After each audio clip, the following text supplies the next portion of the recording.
Rena sugar factory किसानों को देगी 3,150 रुपए प्रति टन का उच्चतम दर। अतिवृष्टि पीड़ित किसानों को सरकार ने लाडके भाई मानकर तुरंत मदद करनी चाहिए, माजी मंत्री दिलीप राव देशमुख। लातूर जिला बैंक किसानों के लिए बना आधार स्तंभ, 1700 करोड़ का कर्ज वितरण। रेना सहकारी शुगर फैक्ट्री इस गन्ना पेराई सत्र में अपने उत्पादक किसानों को 3,150 रुपए प्रति मेट्रिक टन का उच्चतम दर देगी। ये घोषणा माजी मंत्री और सहकार महर्षि दिलीप राव देशमुख ने शनिवार को दिलीप नगर निवाड़ा में आयोजित 23वीं वार्षिक सर्वसाधारण सभा में की। इस मौके पर उन्होंने कहा कि ट्रिपल इंजन सरकार केवल इंजन जोड़ने में समय बर्बाद कर रही है, जबकि अतिवृष्टि से किसानों की जमीन और फसल पूरी तरह बर्बाद हो चुकी है। ऐसे हालात में पंचनामे और बीमा की बात करना बेईमानी है। सरकार जिस तरह अपनी लाडकी बहनों को मदद देती है, उसी तरह अड़चन में आए किसानों को लाडकी भाई मानकर तुरंत मदद पहुंचानी चाहिए। दिलीप राव देशमुख ने कहा कि राज्य में कई शुगर फैक्ट्री अब तक एफआरपी की रकम भी किसानों को नहीं दे पा रही हैं, लेकिन लातूर जिले के मांजरा परिवार के कारखाने हमेशा अधिक दर चुकाकर किसानों का विश्वास जीतते आए हैं। परिवार के पास 150 से ज्यादा हार्वेस्टर है और समय पर भुगतान करके किसानों के परिवारों को आर्थिक मजबूती दी जा रही है। यही कारण है कि मांजरा परिवार ने पूरे राज्य में एक अलग पहचान बनाई है।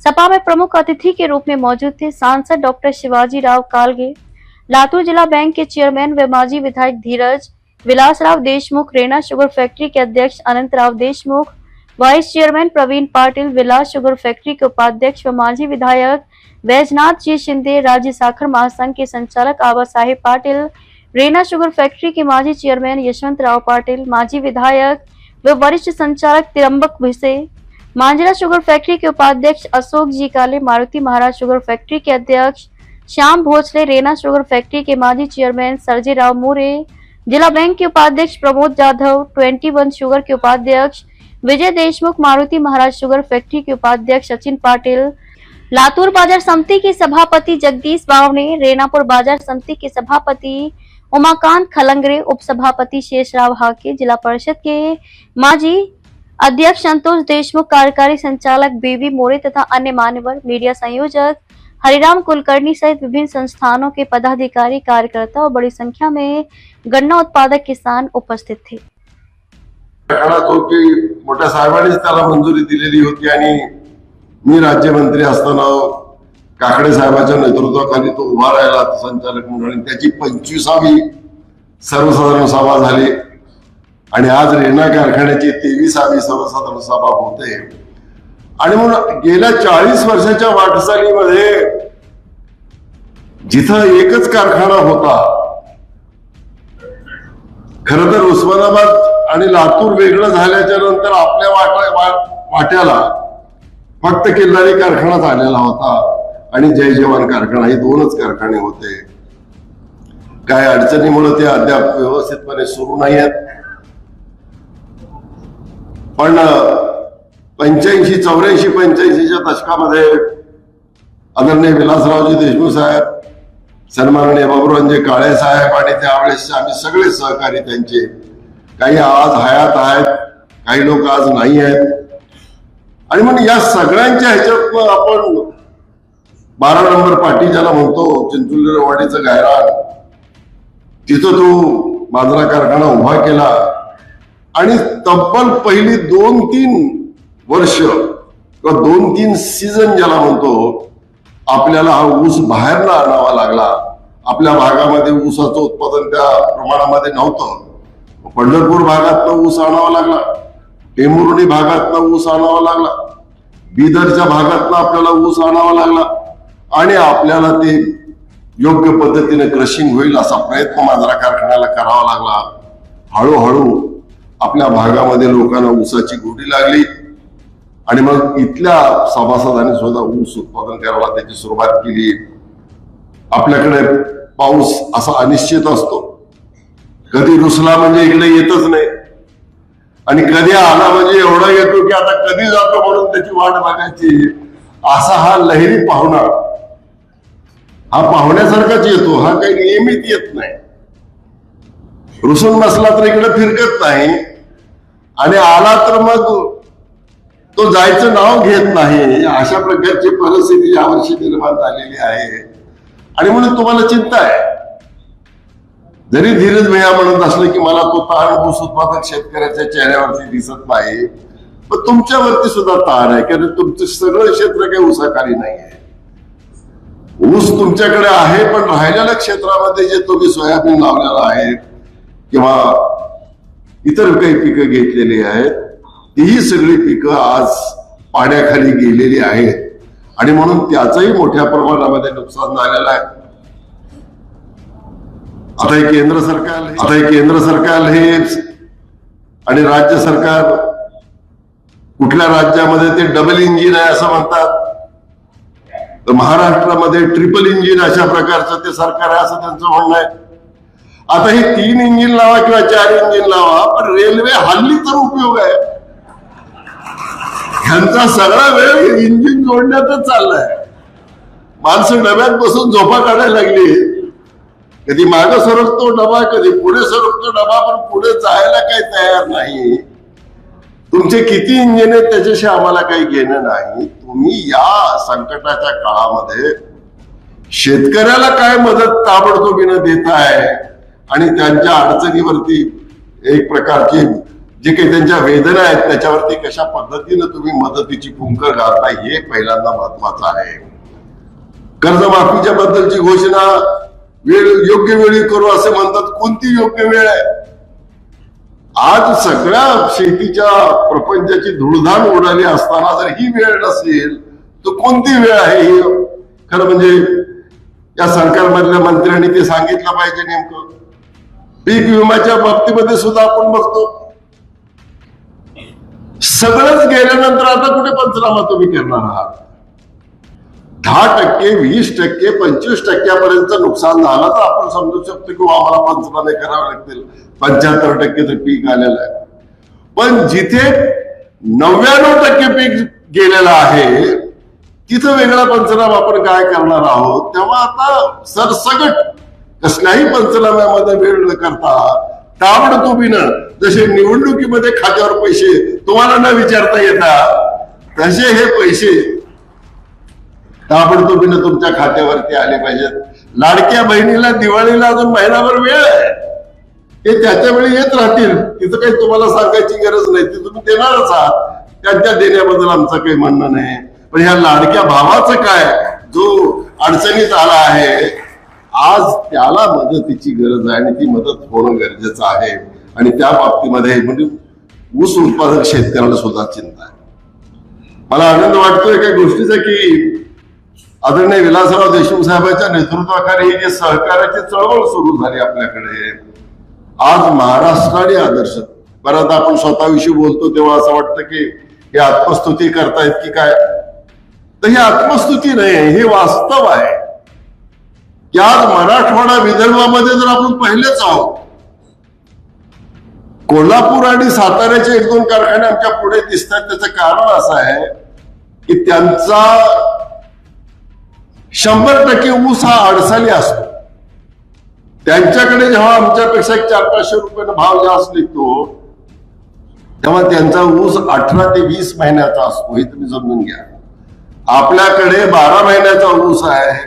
उशीर झाला तो 13 किंवा 14 महिन्यापर्यंतच होतो. 13-14 महिन्याच्या ऊसाला सुद्धा आपण 3,000पेक्षा अधिक दर देतो आहोत. ही कौतुकास्पद बाब आपण समजून घेतली पाहिजे. 18 महिन्याच्या ऊसाचं गणित 3-3.5 मग त्यांनी 45 रुपयाचा भाव दिला पाहिजे, असं हे गणित आहे. आणि म्हणून कारखान्याच्या व्यवस्थापनाला एका बाजूला कौतुक करत असताना तुम्ही जे कष्ट घेतात, तुम्ही ज्या पद्धतीचा चांगला ऊस निर्माण करतात, या सगळ्या गोष्टीचं सुद्धा कौतुक या निमित्ताने केलं पाहिजे. आणि मग शेवटी सत्ता म्हणजे काय असते? बऱ्याच लोकांना सत्ता म्हणजे फार आहे, सत्ता गेली की आता सगळं संपलं असं वाटतं लोकांना. तसं नाही आहे. सत्ता असताना तर कोणीही काम करू शकतं.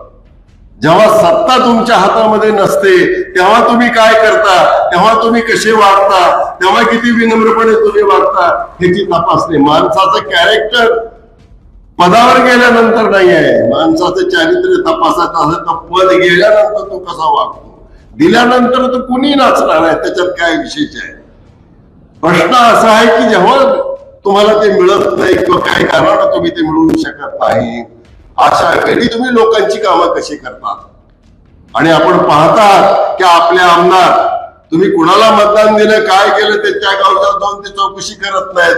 आजही शेतकऱ्याच्या बांधावरती चिखलावर मध्ये जाऊन त्यांची विचारपूस करण्याचं काम, त्याला मदत देण्याचं काम, त्याचा आवाज उठवण्याचं काम हे या माध्यमातून करतात. आणि म्हणून आमदार असताना धीरज भैयाची परीक्षा कमी झाली असेल, आमदार नसताना आता त्यांची खरी परीक्षा आहे की ही 5 वर्ष ते तुमच्या सेवेमध्ये कशा पद्धतीनं स्वतःला झोकून देतात हे अत्यंत महत्वाचं आहे. आणि हे फक्त धीरज भैयालाच लागू आहे असं नव्हे, तर प्रत्येक क्षेत्रामध्ये काम करणाऱ्या आमच्या कार्यकर्त्यांना ही बाब लागू आहे की सत्ता असो नसो, सत्ता म्हणजे सवासवार.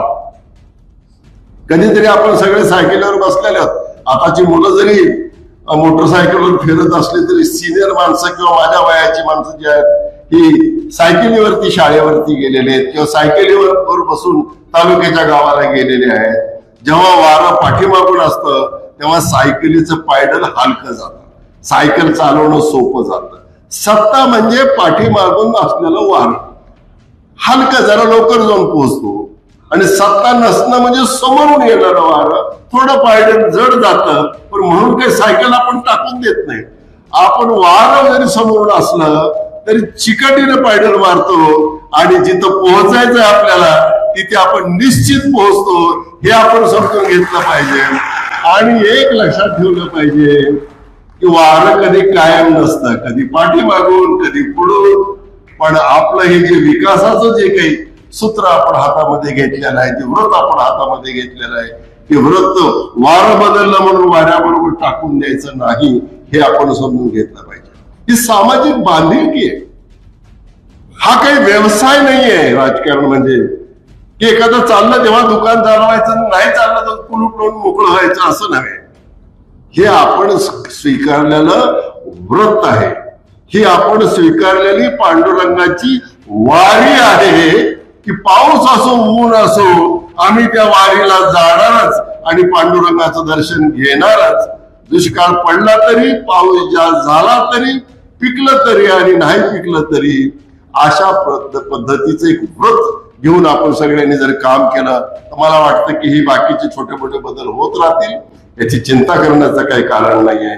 आणि म्हणून आज सरकार तुम्हाला रस्ता देईल, सरकार तुम्हाला थोडीशी मदत देईल, पण सहकाराचं हे जे क्षेत्र आहे, जिल्हा बँक असेल, हे कारखाने असतील किंवा अन्य सहकारी संस्था असतील, खऱ्या अर्थानं तुमच्या प्रपंचाला मदत करण्याची भूमिका आहे. या माध्यमातून तुम्ही जे कष्ट करून उन्हा तानामध्ये चिखलामध्ये जो काही ऊस पिकवतात, जे काही सोयाबीन पिकवतात, याला चांगला दर देण्याचं काम या सहकाराच्या माध्यमातून आपण त्या ठिकाणी करतो. नुसतं साखर काढण्यापर्यंत मर्यादित नाही कारखानदारी, आपण समजून घेतलं पाहिजे.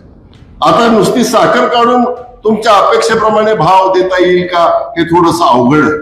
आणि म्हणून याला जोडून काही व्यवसाय, डिस्टिलरी उभं करणं असेल, सीएनजी गॅसचं प्रकल्प असेल, कोजन असेल, या काही गोष्टी आपण त्याच्यामध्ये वाढवत आहोत की जेणेकरून तुम्हाला अधिकाधिक दर देणं हे सहज शक्य व्हावं.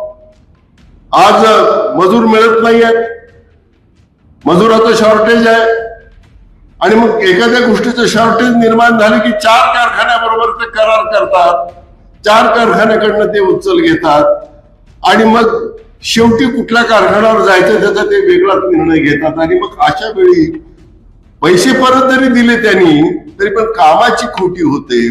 आणि म्हणून मांजरा कारखान्याच्या मांजरा परिवाराने निर्णय घेतला की त्यांना लागणाऱ्या रोजचा जो पुरवठा आहे, ऊसाचा जो सप्लाय आहे, त्याच्या 50% यंत्रणा ही त्यांची स्वतःच्या मालकीची पाहिजे.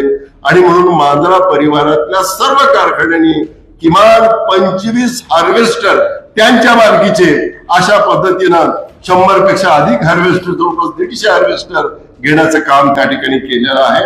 आणि मला खात्री आहे की या माध्यमातून सगळ्या गोष्टी त्याच्यामध्ये होतील. तुमचा आणखीन एक प्रश्न आहे की नदीकाठच्या ह्याच्यामध्ये अधिक पाऊस झाला, वारं आलं, अनेकाचे ऊस आडवे पडलेले. आता तुम्हाला हे वाटणं साहजिक आहे की ते लवकर गेले पाहिजेत म्हणून आम्ही आणि आमचे सहकारी, आमच्या मांजराचे व्हाईस चेअरमन असतील किंवा रेणाचे आमचे पदाधिकारी असतील, या सगळ्यांनी त्याच्यामध्ये विचार केलेला आहे. थोडासा पाऊस कमी झाल्याच्या नंतर त्या भागाची पाहणी करू आमच्या शेतकी विभागाच्या माध्यमातून. अर्थात हा पडलेल्या पावसाच्या नंतर रानं जरा वाढली पाहिजे, सुकली पाहिजेत, कारण शेवटी त्या शेताच्या बांधापर्यंत वाहन तरी गेलं पाहिजे, भरलेलं वाहन तिथून बाहेर निघालं पाहिजे. आणि म्हणून थोडासा हे सगळं ऊन पडेल आता पुढच्या महिन्यामध्ये, दसऱ्याच्या नंतर आपण अशी अपेक्षा करूया. आणि म्हणून लवकरात लवकर जे काही शक्य आहे आपल्याला, तो ज्यांचे ऊस आडवे पडले, ज्यांचं अधिक नुकसान झालंय, त्यांना प्राधान्यक्रम कशा पद्धतीने देता येईल आणि त्यांना या अडचणीमध्ये कशी मदत करता येईल, याबद्दलची भूमिका आमची त्या ठिकाणी राहणार आहे. आदरणीय दिलीपराव देशमुख जोपर्यंत आहे, त्यामुळे आम्हाला एकही संकट शिवणार नाही. सरकार करो किंवा ना करो, सहकार बरशी करणार आहे तर आमचं कुटुंब, आमचं प्रपंच अतिशय दिमाखाने आम्ही आमच्या भागामध्ये राबवणार आहोत. हा आत्मविश्वास ह्या सभेतून आपल्याला आज मिळतो. अनेकदा आपण व्यासपीठावर चर्चा केली की मांजरा परिवारातल्या सर्वसाधारण सभा अनेक वर्षांपासून एक शिस्तबद्ध पद्धतीनं, चांगल्या पद्धतीनं, खेळीमेळीच्या वातावरणात होतात. अनेकदा पश्चिम महाराष्ट्राकडे बघून जो सहकार आपण इथं आणायचा प्रयत्न केला, तिकडच्या सभा जर आपण बघितलं तर एकही सभा पोलिसाच्या संरक्षणाच्या विना होऊ शकत नाही. किंबहुना कुठल्या तरी सभेमध्ये काहीतरी कार्यक्रमाचा असतो की व्यासपीठावर जी मंडळी असते आणि खालच्या मंडळीमध्ये मध्ये अडवण्यासाठी सगळी फौजफाटा असतो. इथं तसं काही नाही. आणि अनेक वर्ष हा जो कारभार आपण केलेला आहे, पारदर्शक पद्धतीने केलेला आहे. एकाही सभेमध्ये कधीही कोणी हात वर करून असं की म्हणलं नाही की काहीतरी आपण चुकीची केलं, आमचा भाव निघाला नाही, आम्हाला वेळेवर पेमेंट मिळालं नाही, आमचा ऊस अडवला, आमचा ऊस येऊ दिला नाही, कुठल्या आमच्या वाहतुकीवर काही त्रास झाला, आमचा शेड्यूलच्या किंवा प्रोग्रामच्या बाहेरचा ऊस घातला, असं एकही कार्यक्रम. इथं पत्रकार बांधव आहे त्यांना मी खास करून सांगतोय की ह्याचाही कुठेतरी अभ्यास झाला पाहिजे की अनेक दशकं ह्या परिवाराच्या माध्यमातून, म्हणजे मांजरा परिवाराच्या माध्यमातून आपलं नेतृत्व आदरणीय विलासराव देशमुख साहेबांच्या विचाराने जे सुरू झालं, की आदरणीय दिलीपराव देशमुख आज तागायत तसंच चालू ठेवलेलं आहे. आणि पुढेही त्यांच्या सोबत आलेली सगळी मंडळी, जे नेतृत्व तयार झालेलं आहे, अनेक नेते त्यांच्या हाताखाली तयार झाले, त्यांना संधी मिळाली. आज अनंतरावजीचं आपण पहिल्यांदा चेअरमन म्हणून इथं भाषण ऐकलं. गेल्या वर्षापर्यंत ते व्हाईस कॅप्टन होते, आता ते कॅप्टन आहेत आणि गेल्या वर्षीचे कॅप्टन आता व्हाईस कॅप्टन म्हणून आमच्या सोबत टीम मध्ये खेळतात. विकासरत्न विलासराव देशमुख साहेबांना विनम्र अभिवादन करून आजच्या माननीय अधिमंडळाच्या 23व्या वार्षिक सर्वसाधारण सभेसाठी उपस्थित आपल्या संस्थेचे संस्थापक, सहकारमर्षी, माजी मंत्री, आपले श्रद्धास्थान दिलीपराव देशमुख साहेब, लातूर ग्रामीणचे माजी आमदार तथा लातूर जिल्हा मध्यवर्ती बँकेचे कर्तव्यदक्ष चेअरमन सन्माननीय धीरजी देशमुख साहेब, लातूर ग्रामीणचे माजी आमदार तथा विलास साखरचे सन्माननीय व्हाईस चेअरमन आदरणीय वैजनाथदादा शिंदेजी, लातूर ग्रामीण मतदारसंघाचे माजी आमदार ॲडव्होकेट त्र्यंबकनाना भिसेजी, लातूर लोकसभा मतदारसंघाचे सन्माननीय खासदार, कार्यक्षम आणि कर्तव्यदक्ष असलेले सन्माननीय खासदार डॉक्टर शिवाजीराव काळगे साहेब, व्यासपीठावरील सर्व सन्माननीय उपस्थित सर्व संस्थांचे पदाधिकारी आणि व्यासपीठाच्या समोरून उपस्थित असलेले सर्व सन्माननीय विविध क्षेत्रातून आलेले, विविध गावातून आलेले आमचे सर्व सभासद, आपल्या सर्वांचं, पत्रकार बंधूंचं आणि सर्व कर्मचाऱ्यांचे या ठिकाणी स्वागत करून आत्ताच सन्माननीय कार्यकारी संचालक बी मोरे साहेब यांनी जो या ठिकाणी विषय क्रमांक 1 ते 15 वाचन केलं, त्या सर्व विषयांना आपण टाळ्याच्या गजरामध्ये अनुमोदन करावे. अधिमंडळाची वार्षिक सर्वसाधारण सभा 30 सप्टेंबर पूर्वी घेणे आवश्यक असल्याने आर्थिक वर्ष 24-25 ची माननीय अधिमंडळाची वार्षिक सर्वसाधारण सभा याबाबत 27/9/25 रोजी आयोजित करून आदर्श उपविधीतील पोट कलम 24 नुसार सभेच्या 14 दिवसाची नोटीस दावा क्रमांक 1493 अन्वये 11/9/25 रोजी दैनिक एकमत या वृत्तपत्रात देण्यात आलेली होती. उपविधीतील पोट कलम 64 मधील मुद्दा क्रमांक 3 यानुसार या सदर वर्षाचा अहवाल शेतकी कारखान्याच्या स्टाफ मार्फत वाटप करण्यात आलेला होता. कारखान्याच्या आदर्श उपविधीतील कलम 23 नुसार अधिमंडळाच्या वार्षिक सर्वसाधारण सभेच्या गणपूर्तीसाठी एकूण सभासदांच्या जी आवश्यक संख्या आहे ती परिपूर्ण झाली असल्यामुळे कोरम पूर्ण झाले असल्याने आजच्या सभासदांची उपस्थिती नोंदवण्यात आलेली आहे. अब तक के लिए बस इतना ही, फिर होगी आपसे मुलाकात. तब तक के लिए नमस्कार और देखते रहिए हिंद नमा न्यूज. ऐसे ही लेटेस्ट अपडेट पाने के लिए हमारे चैनल को सब्सक्राइब करें और तुरंत नोटिफिकेशन पाने के लिए बेल आइकन प्रेस करना ना भूलें. यदि आप हमें फेसबुक या इंस्टाग्राम के माध्यम से देख रहे हैं तो हमारे पेज को फॉलो जरूर करें. धन्यवाद.